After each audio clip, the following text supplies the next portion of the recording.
Hello people, and today I'm going to be talking about 2022. Now 2022 was a bit of a year, I guess, would be the way to describe it. So let's sort of go by month, I guess. I mean, January was a bit of a dodgy start very early on, but it did smooth itself on, so not really much to say. Oh yeah, I started to try and upload somewhat regularly in January. It worked. Started having a thumbnail style for my videos. All quite cool and stuff. Yeah. On to February, not much happened really, I wouldn't say. March, once again, really not much going on. April, stuff actually happened. So, in April, well, okay, actually, no, there was some stuff. So, of course, early on in the year, I started to look at the Fediverse with my first account, was Mastodon. Now, to be fair, I did have Mastodon for quite a while. I think this was actually in January as well. I created it early 2021, in fact. However, I didn't use it basically until I found out you could bridge posts to it. So I did that, and I occasionally looked at it and didn't really think much of it for quite a while. In fact, really until I stopped using Mastodon. Honestly, Mastodon was just not that good. I don't think Mastodon's that good. It's just got a lot of stuff that supports it. That's the only thing that really makes me want to use it, is just the support. I can use it on a lot of stuff now. Yeah. So as Elon started to buy like 9% of Twitter or whatever, and also they introduced NFTs for profile pictures, and of course NFTs are quite bad. So I wanted to move away from Twitter really, and the Fediverse looked like a good place, although I still wasn't really. I was, thinking Mastodon was really the only thing. That's what you get when you have YouTubers and stuff telling you, oh, Mastodon. Nonsense, mate. It's not all Mastodon, and I very, very, very much know that.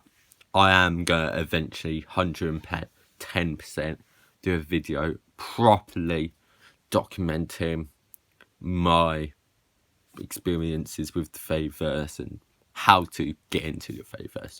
More or less, get into the Fediverse. I'll probably just do that as a short video, maybe after I upload that. Next, of course, you just carry on into August.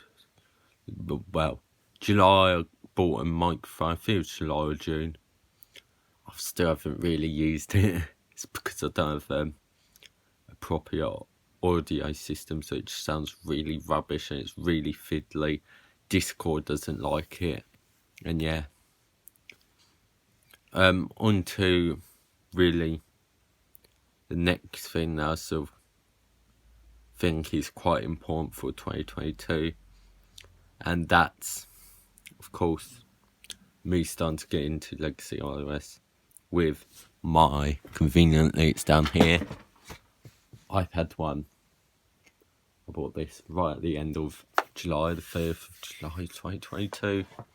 Jailbroke it, done all the stuff you need to do for it. It's horribly scratched now. That's what I get for not having a case. I've done a video like a week ago maybe now. No, not quite a week ago. Right at the end of the month, about this iPad right here. It's not a bad iPad. It's just got no camera really. That's the main thing that makes it feel really weird. and it's only iOS 5. I bought it because it was guaranteed to have a skimmer-thick iOS. I didn't really know much about it, so I didn't know you could downgrade the iPad 2 that I have right behind me as well, this, to iOS 6. It's on iOS 6. Look, I can't really do it, my arm's blocking it, but iOS 6. Yeah. So, I think the second devices I bought were my iPod Touch first. Well, I've got my 3GS. Then the thing after that really was the iPod Touch first gens, which I have right behind my iPad that I'm not filming with, but I'm pointing my phone screen towards it so I can actually see my screen. So I can't really show you it, unfortunately. I've got two of them. But onto the next thing, I guess. Then it was my iPod Touch 4th gen. So I've got two right here. And yeah, they're alright. I guess got 3 of them in a bundle. I own 5, technically 6 of them now. I will eventually get rid of a couple of them because there are some that I just don't care. Don't care about this one because it's just bought an old 16 gig iOS 6 one. Got 32 gig. I've got another 32 gig, but it's just broken by the looks of it. And then I've got an 8 gig on 4.1. More on that later. Actually, I bought that this year, I'm pretty sure. Yeah, so we've got those. And then I believe the next thing that I bought was my iPhone 4S that I downgraded to iOS 6. And it was like incredibly fast as soon as I downgraded it. But now I've installed a bunch of apps, tweaks and stuff, so it's not quite as fast. But it's a really fast phone. It's amazing how fast it is. It's probably one of my there's 2 iOS devices that I really do think it's just the literal definition of fast. That 4S on iOS 6, the 4S on iOS 6, and my iPhone 6S Plus on iOS 11.4.1 that I've got. Actually, I can reach my 6S, Plus. Here, got a lot of tweets. But yeah, trust me, it's an iOS 11 still. It's incredibly fast. Now, I guess the next thing from the 4S would be my 5S, which is right down here. If I can reach it, I found it. I'm pretty sure, yeah, I've got it. No, actually, it isn't my 4S, it would be 5S, it would be my iPhone 5. And yeah, my 5 is, it's kind of dead now. It's got a broken power button. So essentially, I've sort of bricked it by core booting it, and then core boot is just broken. I installed the Untether. I didn't really know what core booter's like because I've never used it before, because the only times I've used it, I've only downgraded because it's much better than dual booting, if I'm being honest. But yeah, and then I got my 5S. It's on iOS 12. It's quite boring, really. What device was next? I think it probably would have been my iPad 2, my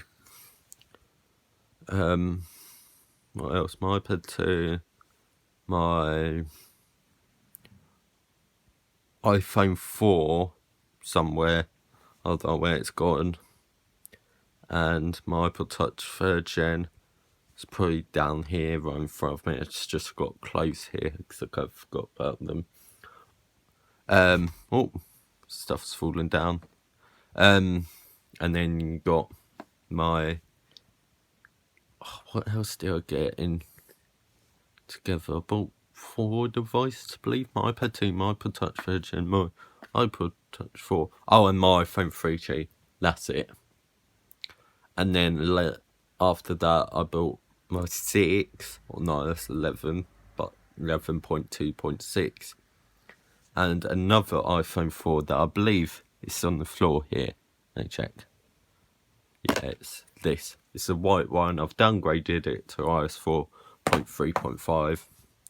It's quite fast, but not really. It's a bit laggy, if I'm being honest. Yeah, I'm going all about my iOS devices now, aren't I? And then at the end of the year, I bought the iPad 4. I would show you it, but I'm using it as a mirror, as I said. And probably one of the best ones that, I mean, this is my iPad mini. It's 32 gigs, it's late. The owner said it was 16 gigs and space grey. It's slightly cracked. I haven't cracked the screen protector at all. And it's running iOS 6.1.3. So good. Mostly because that's literally what I owned back in 2012. So this is just the iPad, the nostalgia pad. Essentially, it's so good. I mean, the iPad 4 and the iPad mini didn't actually arrive in 2022. But yeah, I think the end of 2022 really was probably maybe the best bit of 2022. Also, July really was a month though, even though, you know, technically my legacy iOS was started in there like a week before. I really went, it's one day really. One day that I really don't know how to feel about it. It's still a day that I do think about that day. Although, really, I did kind of somewhat resolve it in December. I'm not going to explain it. It's just something that I really do quite care about. But yeah, overall, 2022 was a year. Not much else to say. I don't really like comparing it to other years, but, you know, it's not my worst. My worst was 2019. I would say that. And I think it'll still stay like that for a very, very long time. Maybe I will do a thing explaining why 2019 was an absolute rubbish year for me, really. It really was. I'm thankfully, you know, that's going to be in the past. All to forget. That's it. Thanks for watching. Goodbye.